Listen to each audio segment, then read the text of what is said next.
Hey guys, it's Amy, and I'm back to you to talk about CLEP today and how your high school and middle school students can earn college credit for free through CLEP testing and PSEO. And I have a special guest today. Hello. Caleb. He is my 16-year-old son and my CLEP experiment. But so far, it's a very successful experiment. So Caleb agreed to come on today and just talk about one of the exams that he took and how he got ready for it, how he felt about it, and also to give some tips to you for your students so they can be successful with CLEP testing as well. So the one we're going to talk about today is College Composition. That one I think was the easiest, at least for me. All right, so why don't you give them a little breakdown about the test? All right, so the first half was basically a whole bunch of kind of spot the grammatical error type thing. You know, pretty simple. And then the second half, there were actually 2 different essays that you were supposed to write. And you have to learn how to cite sources and stuff, which I think I might have failed at. Which is why I only got a 67.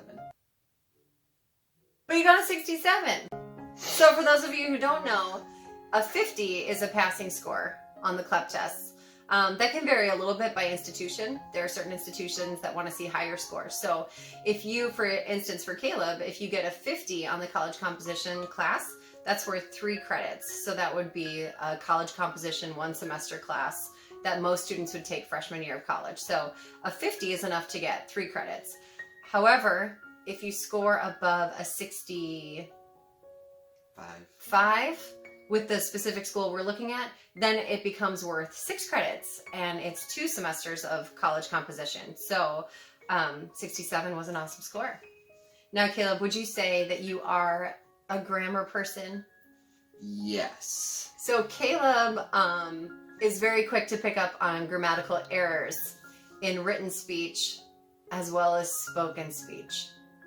It's not always a virtue, but it is very useful. So if you have a student who likes grammar and can pick out flaws in writing, you know, church bulletins, newspapers, web articles, if you have a student who points out typos, your student is a good candidate for this test, wouldn't you say? Yeah.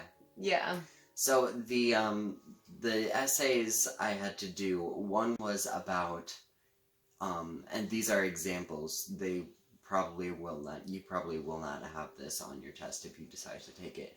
But the first one was about if you should obey all laws that the government makes. And so I made a very nice speech about how that was not so. But it was a composition, not a speech. Yes, but it should be used as a speech because it was very dramatic. Okay.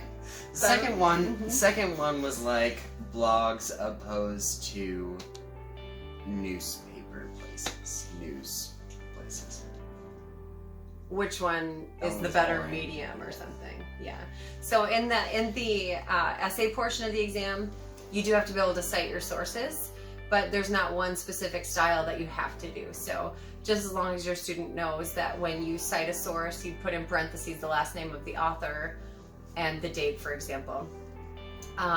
So also something that is good to know about the composition exam, it's the one exam that you don't get to leave with your test score, because they actually submit those essays to college professors who score them, and it can take a couple of weeks for you to actually get your score back. So that's a little bit of a bummer. You have to wait, but it's because they're actually being scored, so that's a good thing. All right, so how did you prepare for that exam? What do you think helped you be ready to pass the College Composition CLEP? I think doing Shirley English at a young age. I don't know. I think you have to be kind of good at it. I'm not saying that if you're not good at it, you can't get good at it, but most of the sources I used, I was kind of picking up grammatical errors in those sources. And that becomes distracting if you care a lot about grammar. So we used Shirley English for elementary and middle school grammar and composition, and it was like gold. So if you don't know what to do for composition, grammar, vocab, Shirley English is the way to go. If you ask any questions about it, I'd be happy to answer those and maybe do a video on that for you.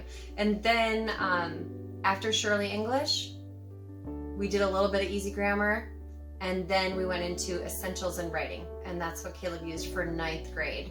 And I can post a link to Essentials in Writing down in the comments for you if you want to check them out. And then so actually after he got done with that 9th grade curriculum is when we decided to go ahead and do the Composition CLEP exam.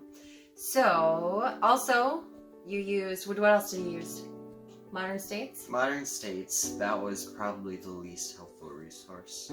Well, except for when it comes, they didn't actually talk about the essays that much. Obviously the CLEP prep book from the College Board was pretty useful. Otherwise, it's mostly just, I think, curricula that you get and kind of building up your knowledge as you go. All right, so that's a little overview. Thanks so much for watching. Thanks for watching. Like and subscribe.